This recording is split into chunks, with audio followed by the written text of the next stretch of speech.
यहाँ तो मेरी लाश से गुजरना होगा। वो तो पीछे हो जा, मुझे भाभी के पाँव छूने दे। কিছু কিছু ব্যাড নিউজ ইতিবাচক সাড়া ফেলে মানুষের জীবনে। তেমনি একজন মানুষ বলিউড অভিনেতা ভিকি কৌশল। 19 জুলাই মুক্তি পাওয়া ব্যাড নিউজ সিনেমাটাই ভিকির অভিনয় ক্যারিয়ারে গুড নিউজ হয়ে ধরা দিয়েছে।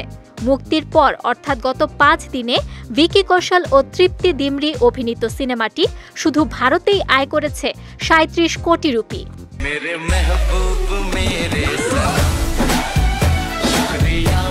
আনন্দ তিওয়ারি পরিচালিত 2 ঘন্টা 22 মিনিটের কমেডি ঘরানার এই ছবিটি হাসির রোল তুলেছে প্রেক্ষাগৃহে। দর্শকের প্রত্যাশা পূরণ করেছে বলে মনে করছেন ভারতীয় চলচ্চিত্র বিশ্লেষকরা। প্রথম দিনে বক্স অফিসে সিনেমাটি আয় করেছে প্রায় 8 কোটি 30 লাখ রুপি।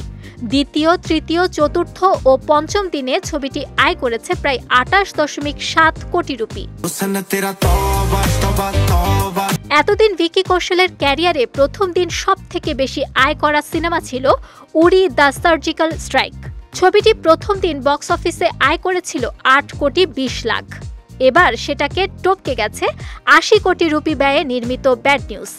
ছবিটির গানগুলো মুক্তির আগেই তুমুল জনপ্রিয়তা পেয়েছে। মন জয় করে নিয়েছে ভিকি তৃপ্তির রসায়নও। আর তাই হলমুখী হয়েছে দর্শক। একমাত্র ওয়ালটন এসি দিচ্ছে 1 বছরের রিপ্লেসমেন্ট গ্যারান্টি এবং কম্প্রেসারের 10 বছরের গ্যারান্টি। ব্যাড নিউজ প্রযোজনা করেছে করণ জোহরের ধর্মা প্রোডাকশন।